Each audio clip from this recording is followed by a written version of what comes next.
The leader of the Belarusian opposition, Sviatlana Tsikhanouskaya, has arrived in Ukraine for the first time on an official visit at the invitation of Ukrainian President Volodymyr Zelensky.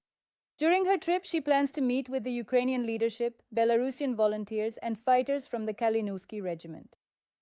The visit of the opposition leader is primarily of political and symbolic significance, since Sviatlana Tsikhanouskaya has virtually no real influence over processes within Belarus.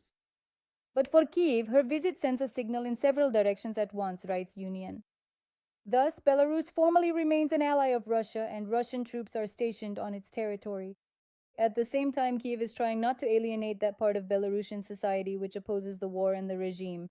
Let us recall that recently Alexander Lukashenko declared his readiness for contacts with Kyiv. If he wants to talk about things, seek consultation, or anything else at all, please know that we are open and available for that. I am ready to meet with him anywhere in Ukraine or Belarus and discuss the issues of Belarusian-Ukrainian relations, and maybe talk about prospects. At the same time, Volodymyr Zelensky, while in Slavutych in northern Ukraine, promised to keep the de facto leadership of Belarus on their toes. We have the capability to strengthen ourselves. We also have the capability to act preventively regarding Russian territories. There could be a threat from there. And regarding the leadership of Belarus, which should stay alert, that is, to really feel that there will be consequences if there are aggressive actions against Ukraine, against our people. As Sviatlana Tsikhanouskaya herself stated, one of the main goals of the visit is to create permanent mechanisms of cooperation between Ukraine and Belarusian democratic structures. We need to institutionalize this cooperation. We would like to see an interdepartmental group on Belarus and the appointment of a special representative, and the ongoing work of the mission of democratic forces. It is important that Belarusian organizations in Ukraine also participate in this. French President Emmanuel Macron called Lukashenko for the first time since February 2022. This was reported by the press service of the Belarusian leader, as well as the French TV channel TF1. Lukashenko's office reported that the conversation was allegedly initiated by the French side. The statement from the office of the Belarusian dictator says the following. The heads of state discussed regional issues and Belarus's relations with the EU and France, in particular. A source close to Macron told the French TV channel TF1 that he had a productive conversation with Lukashenko. During this conversation, the President of France specifically emphasized the risks that exist for Belarus if it allows itself to be drawn into Russia's aggressive war against Ukraine. He also called on Alexander Lukashenko to take the necessary steps to improve relations between Belarus and Europe, the source noted. The last time Emmanuel Macron called Alexander Lukashenko was on February 26, 2022, that is, on the third day of the start of Russia's full-scale invasion, which, in particular, was taking place from the territory of a supposedly sovereign state, the Republic of Belarus. At that time, they spoke for 1 hour and 20 minutes. The President of France urged Lukashenko to ensure the withdrawal of Russian troops from Belarus as soon as possible. And he warned him not to become a vassal and an actual accomplice of Putin in his aggression.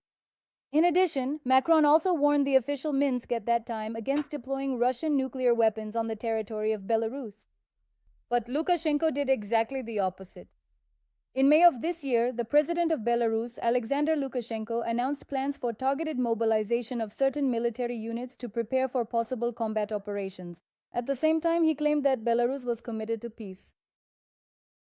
Meanwhile, the leader of the Belarusian opposition, Sviatlana Tsikhanouskaya, is in Ukraine for the first time.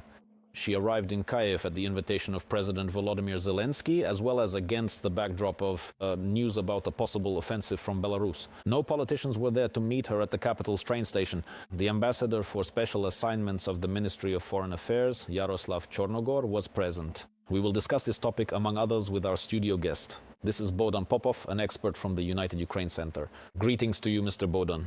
Greetings. Tsikhanouskaya is in Kyiv. I remember about 2 to 3 years ago, your colleagues, experts, and I think you yourself also said on air, why isn't Tsikhanouskaya going to Kyiv?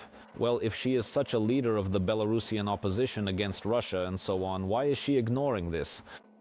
In fact, the very fact of this, European politicians travel, but she is afraid to go. Now, there was an invitation, the visit took place, and moreover, against the backdrop of escalating tensions from Belarus. So, what should we expect now from Sviatlana Tsikhanouskaya in the 5th year of the full-scale invasion? Well, I covered myself. I never said anything like that. Well, it's good that you covered yourself on air. Yes, I'll cover myself right away. Second point. Well, this is a symbolic gesture even now. Well, it's as symbolic as it gets. We're showing Lukashenko, like, Lukashenko, don't give in to Putin and so on, because if you do, we've got an alternative. This is an absolutely symbolic source. Because, well, you have to understand that with all due respect to the Belarusian opposition, there is the real Belarusian opposition, and then there's the TikTok Belarusian opposition. And unfortunately, Tsikhanouskaya has not demonstrated any effective actions throughout her entire opposition career. She is a figurehead, a symbolic leader. This is an important figure for the Belarusian opposition. But they were not able to make of her what needed to be done. The real Belarusian opposition, which Ukraine demonstrates and which helps Ukraine, is the Belarusian military. They are part of the Ukrainian defense forces. There are a lot of them, and I personally know most of them. And many of them are fighting not only for Ukraine, but also for their homeland, for Belarus. They hope that Lukashenko, over time, his power will be removed and so on. But right now, if we talk about Ukraine's diplomatic position, this is a demonstrative public political gesture. But it will not go beyond demonstration and diplomatic effect. Because we understand that right now, when Belarus is controlled first by the Russian Federation and the People's Republic of China, actually, let's switch those around. First and foremost by China, and only then by the Russian Federation. And also, when Lukashenko restores relations with Donald Trump, we understand that he is not going anywhere in the coming years. Unfortunately, this is the reality both for us and for the Belarusian opposition. Well, for now, mainly there won't be... Until things change there, many changes are needed. With Trump around, he's already decided and set his own strategy. We can see it. He has chosen to move closer to Russia against the PRC. Putin has already stabbed him in the back about 20 times, but he doesn't change his course. He has chosen the path of befriending Lukashenko, so as long as Trump is around, this won't change, unfortunately. This visit, it's going to happen, so what? There are more benefits here. For whom and for what purpose? This is in the direction of public perception. We are showing Lukashenko that if he continues on this path, we will not have any relations. That's it, period. You're friends with our enemy, that's all. Moreover, Belarus is unfortunately an accomplice in the aggression. The Belarusian authorities, let's be honest about it, because the people of Belarus do not support Russian aggression against Ukraine and so on. But Belarus, in fact, as a state, is now a hostage of Putin, because this is tolerated by China as long as China allows it. But a few notes need to be made. First, Belarus has a highly developed defense industry in cooperation with the People's Republic of China, not a single unit. No, not to Russia. Not only has nothing been transferred, nothing has even been sold. And there is a clear ban with China. That is, it is forbidden to cooperate with Russia in areas where there is cooperation with China. Second, how long has it been since anything was last launched at Ukraine from Belarusian territory? Well, a very long time ago, frankly speaking. Not just something flying over, but actually being launched from there. Or for any soldiers to cross over. If I'm not mistaken, it was in 2022. And that's also because there is no approval from Beijing for this. Therefore, when we talk about the possibility of an invasion from Belarus or elsewhere, all of this can only happen if Beijing gives the green light. Putin is not that independent even on the territory of Belarus. China is the main player there, and without Beijing's go-ahead, none of this will happen. And I actually doubt that this will happen for one simple reason. China does not need Russia to win or gain an advantage in this war. China needs a weak, war-torn, technologically collapsed, sanctioned Russian Federation that the Chinese can profit from. If the Russian Federation gains the upper hand in the war, it will start making demands of the Chinese. They don't need that, they're not interested in it.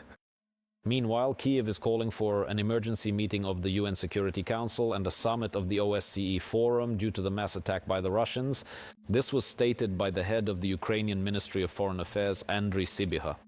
According to him, Putin is trying to pressure Ukraine, attacking civilians and destroying residential buildings. The UN, OSCE, Council of Europe and UNESCO must provide an adequate and decisive response to the aggressor, who is trying to compensate for the lack of military success on the battlefield with terror against the civilian population. We call on our partners for decisive multilateral actions aimed at supporting Russia and giving it an advantage in every possible way for a just and lasting peace. Andriy Sybiha, Minister of Foreign Affairs of Ukraine. I can already see these decisive responses. And what decisive actions can the UN, OSCE and UNESCO actually take? a decisive condemnation. That's the reality. Here, it's important to understand that diplomatically everything is correct. That is, the minister is acting according to protocol. This needs to be done. We need to show the world that there is a problem. Another thing is that the problem is that the UN, OSCE, and all the other impotents from the same club do not solve anything, and that's a big problem. This also needs to be emphasized. So that our allies create a certain background, the same Europeans, the British, well, our very important ally, then help at the UN, help at the OSCE, apply diplomatic pressure on all these structures, work behind the scenes. Well, we need to work on this. And we can see that the problem is, let's look at this attack, let's break it down. Well, to be honest, we fought it off. But let's be honest, a lot still got through. But why? It's not because our air defense isn't working well or anything like that. We simply have nothing to use. So 90 missiles were launched, half of which were ballistic. What can shoot down a ballistic missile? Only the Patriot system. Well, there's a shortage.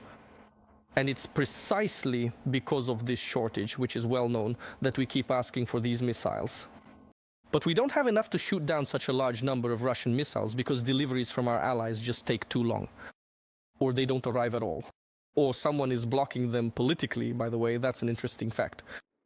Recently, there was an initiative for 0.25% of NATO countries' GDP to be allocated to support Ukraine. Who blocked it?